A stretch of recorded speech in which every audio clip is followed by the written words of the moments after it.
Bonjour à tous, je vous retrouve aujourd'hui un petit peu comme promis, puisque dans la vidéo haul que je vous ai présentée il y a de cela quelques jours, je vous ai parlé de d'une de mes dernières acquisitions en crayon de couleur, avec ce coffret de Lyra Polycolor de chez Rembrandt, où vous pouvez retrouver 72 crayons de couleur. Je crois qu'il existe également un coffret de 100 crayons, mais qui est sous le format d'une boîte en bois et qui, comment dire, financièrement était bien plus onéreux que ce format en boîte.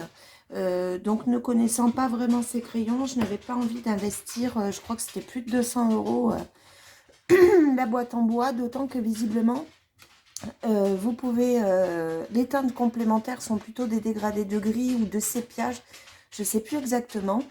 Bon, en soi, je dis pas que c'est pas intéressant, mais disons que pour me faire une première idée, j'avais pas forcément envie d'aller sur ce gros coffret, d'autant plus que ce sont des crayons que l'on peut retrouver à l'unité, notamment sur le site du Géant des Beaux-Arts. Donc je me dis que peut-être ils ont les couleurs complémentaires, je ne suis même pas allée voir. Donc voilà. Pour ce qui est du prix de ces crayons de couleur, cette fois-ci, j'ai pensé à regarder avant. Je trouvais que les prix variaient pas mal sur Amazon. Moi, comme je vous l'avais dit, je les avais déjà vus au Leclerc Culture, je les avais vus chez Cultura, je les ai vus au Bricomarché, je les ai vus donc dans différents endroits.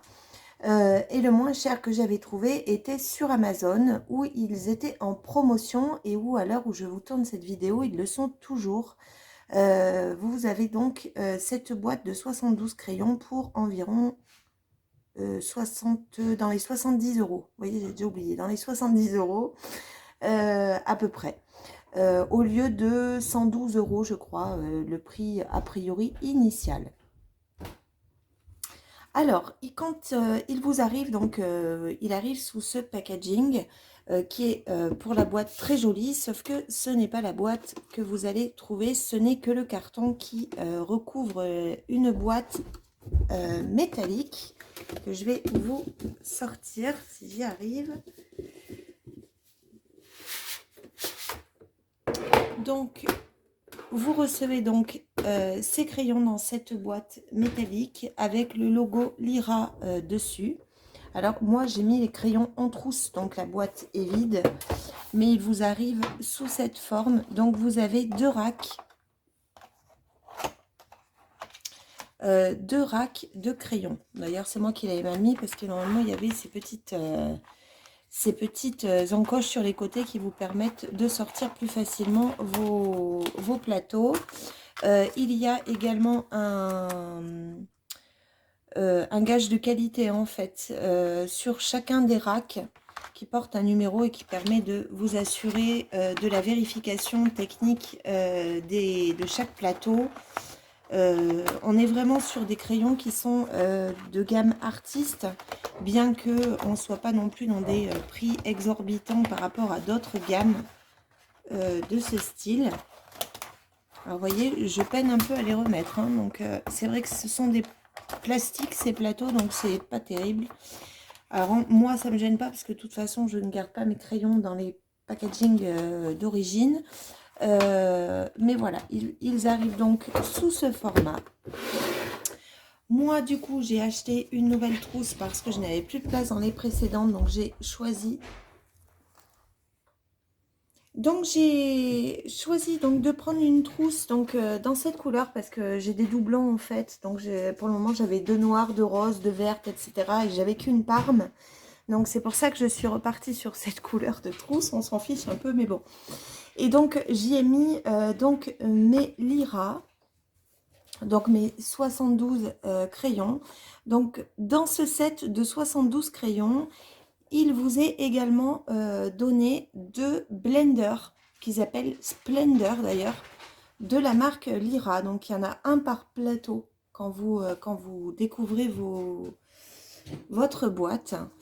Et donc vous avez ces jolis crayons. Donc vous voyez, ça fait un plateau, deux plateaux complets, plus ici. Donc en termes de design, ils sont plutôt fins. Vous avez l'embout avec la couleur de la teinte du crayon, ce qui facilite aussi l'identification des teintes que vous souhaitez utiliser. Vous avez bien sûr ici la marque qui est indiquée, l'Ira Rembrandt Polycolor. De l'autre côté, vous avez un code barre, mais vous avez surtout le nom de la teinte ainsi que son code.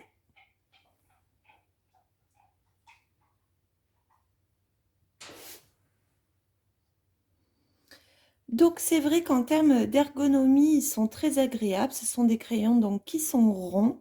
Par contre, c'est vrai qu'ils paraissent tout fins.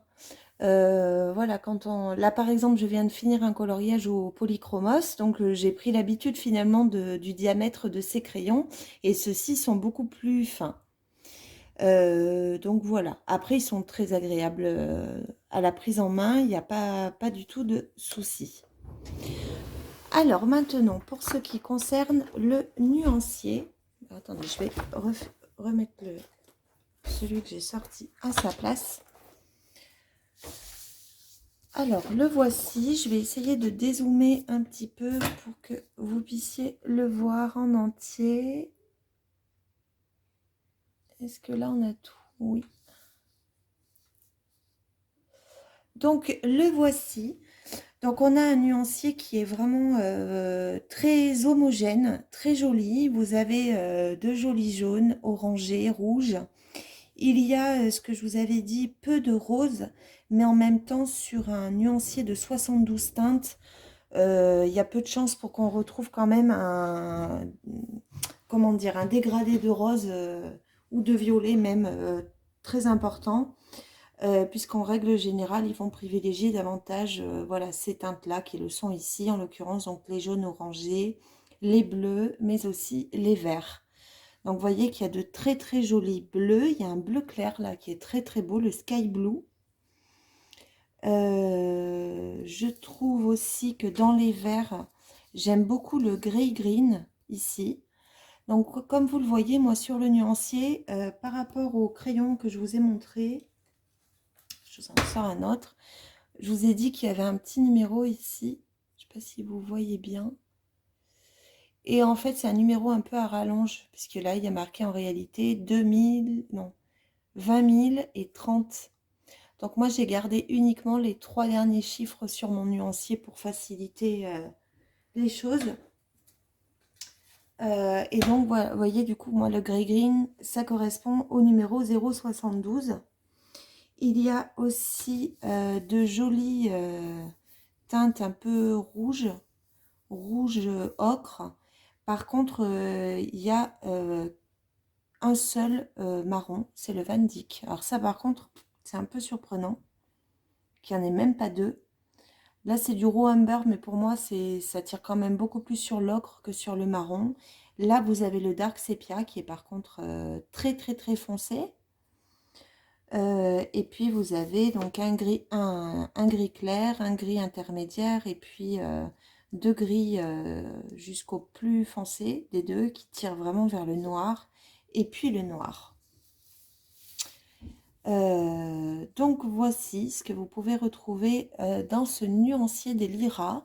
Donc ce que je vais faire, c'est que comme je vous l'avais dit, au niveau du nuancier, j'avais trouvé leur texture vraiment très grasse. Ce que je ne vous ai pas précisé, c'est que ce sont des crayons qui sont à base d'huile, puisque j'ai cherché sur différents sites, notamment le site de la marque Lyra, et sur d'autres, enfin au final, voilà, ils disent bien que ce sont des crayons qui sont à base d'huile, mais du coup j'ai bien vérifié parce que je les trouve tellement gras que voilà, ça m'a, je savais pas trop comment identifier. Je suis pas très bonne pour identifier cire ou huile, donc en général je cherche l'information directement sur internet.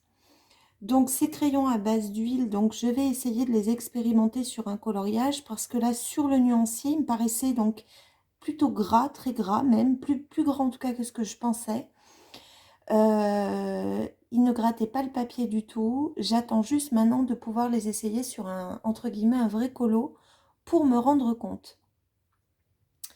Donc, je vais chercher une illustration et puis je vais revenir vers vous avec ce coloriage pour que nous puissions voir un petit peu ce qu'il donne sur un coloriage complet. À tout de suite. Alors, pour tester ces crayons Lyra, je suis partie sur cette illustration que j'ai adorée dès que je l'ai vue, qui est de Lenka Filonenko, donc qui est une illustratrice dont je vous avais déjà parlé lorsqu'elle m'avait fait parvenir le dernier livre qu'elle avait sorti, Enigma, que vous pouviez retrouver notamment en PDF sur Etsy et qu'elle avait eu la gentillesse de m'envoyer. J'aime énormément cette illustratrice. Je vous avais d'ailleurs déjà fait un colo test dans enfin un colo plus exactement dans ce dernier livre, Enigma. Et donc, elle vient de sortir quelques illustrations ayant pour thématique Noël. Et j'ai eu un trop grand coup de cœur pour celle-ci que je trouve absolument sublime. Donc, je vais tester les Lyra sur celui-ci. J'ai préparé, comme d'habitude, mes petites étiquettes, nouvelles étiquettes donc destinées à ces crayons de couleur. Donc, j'ai choisi également un papier que j'utilise habituellement pour faire les colotests. Comme ça, je sais que, comment dire, en termes de comment dire, de réaction de crayon sur le papier, je reste sur quelque chose de régulier dans les tests que je peux faire. Donc, ce qui me donne, moi, un point d'appui plus pertinent, on va dire. C'est-à-dire que si un coup je l'utilise sur un Strathmore, un coup je vais l'utiliser sur un papier, je sais pas, Canson, un coup je vais dans un livre de colo qui va encore avoir une qualité différente, je pense que je vais y perdre, sachant que déjà sur un seul papier, tous les crayons ne peuvent pas réagir de la même manière. Si en plus je multiplie les supports, ça va être plus compliqué pour moi de me faire une idée. Donc c'est la raison pour laquelle je suis repartie sur un PDF pour ce colo-test et sur un papier donc Strathmore Bristol, qui est un grand classique si vous avez l'habitude de découvrir mes illustrations. Eh bien écoutez, je vais vous laisser en musique pour découvrir cette mise en couleur. Donc de Lenka Filonenko.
Voilà, donc je vous retrouve à la fin de ce colo test. Donc vous avez pu découvrir en accéléré sur cette vidéo. Donc je vous l'approche un petit peu. Donc je vous l'avais dit avant de commencer, c'est une illustration donc de Lenka Filonenko que sur laquelle vraiment j'ai eu un gros coup de cœur. Sur la mise en couleur aussi, c'était un vrai plaisir que de partir sur cette illustration. Et pour ce qui concerne les liras, puisque c'est l'objet de cette vidéo, eh bien écoutez, je suis plutôt contente. Je trouve qu'effectivement, ils ont quelques particularités finalement dans leur utilisation. Je m'en suis notamment rendu compte au niveau des feuilles de houx, à savoir que il faut être très prudent, je trouve, sur l'appui du crayon parce qu'on peut vite se faire piéger et saturer le papier. Alors que, voilà, c'est vraiment comme je vous disais, le papier que j'utilise quasiment tout le temps, le Strathmore Bristol, qui est un très bon papier. Mais je trouve, voilà, que ces crayons, les Lyra, demandent une certaine vigilance pour éviter, en tout cas sur ce papier-là, d'arriver à saturation et du coup d'avoir un glissement comment dire, des pigments sur le papier qui du coup vont moins bien se mélanger. Je pense aussi que sur les transitions, il faut vraiment aussi bien choisir ses combos. Si on a un peu trop d'écart entre deux nuances, le mélange est beaucoup plus difficile, je trouve. Sinon, pour le reste, j'ai beaucoup aimé bah voilà, les teintes. En ce qui concerne le nuancier, j'ai en fait, contrairement aux apparences, quand j'ai fait le nuancier, je trouvais qu'il y avait pas mal de verts et c'était très bien. Mais en fait, je trouve qu'ils se marient pas tous très bien entre eux. Alors, c'est dur à expliquer, mais le vert le plus foncé, en réalité, n'est pas si foncé que ça. Enfin, voilà, c'était un petit peu compliqué de trouver. Pareil sur les rouges que j'ai forcément utilisés pour le houx. Je trouve qu'il y a entre deux nuances, il n'y a pas forcément tant de différence que ça. Et en l'occurrence, du coup, je me suis tournée vers le Vin Red. Vous voyez, pour arriver sur un... Là, c'est la teinte vin rouge. Mais en fait, ça tire un peu vers une sorte de rosé. Et c'est pas vraiment un rouge foncé. Sauf qu'il n'y en a pas de rouge foncé. Donc, voilà. Là, par exemple aussi, il n'y a pas de grosse différence entre ces deux teintes. Donc, pas de grosse différence entre ces deux-là. Là, pareil, entre le Dark Flesh et le Medium Flesh, ça se discute. Et au niveau des bleus, pareil, je me suis aperçue en faisant le colo qu'il n'y a pas d'indigo. Donc, les bleus les plus foncés sont ces deux-là. Et entre le bleu violet et le Deep Cobalt, franchement, il y a guère de différence aussi. Celui qui serait un peu plus foncé, c'est celui qui est ici, le Prussian Blue, et en fait, il ne l'est pas non plus. Donc, vous voyez, il y a des... Le nuancier, je le trouve pas si bien fait que ça. Même sur le fait qu'il soit que 72 teintes, ça, il y en a d'autres gammes qui sont avec ce nombre de déclinaisons. Mais voilà, sur le dégradé, finalement, il n'est pas si extraordinaire. Sur les teintes, il n'est pas si extraordinaire. De même ici, bah voilà, entre l'ocre et le light ocre, alors je ne sais pas si vous le voyez bien à la caméra, mais pareil, la différence, elle est vraiment minime. Idem pour le cinnamon et le Venetian Red, je trouve que c'est très proche. Donc bon, je suis un peu déçue quand même, je ne vous cache pas sur le nuancier. Bien que les couleurs en elles-mêmes soient jolies, je trouve qu'il y a des manquants et il aurait peut-être mieux valu aller vers des teintes un peu plus complémentaires plutôt que d'aller vers des teintes trop similaires. Et puis voilà, et puis donc cette particularité de vraiment y aller en douceur sur l'appui des crayons parce que sinon vous arrivez à saturer assez vite. Mais bon voilà, malgré tout le bilan il est positif, ce sont des crayons que je réutiliserai. Je regrette juste voilà plus le nuancier que la particularité des crayons sur une mise en couleur. Mais voilà, sur un colo, franchement, c'est très bien. Voilà, je pense que ce sont des crayons, encore une fois, que je réutiliserai.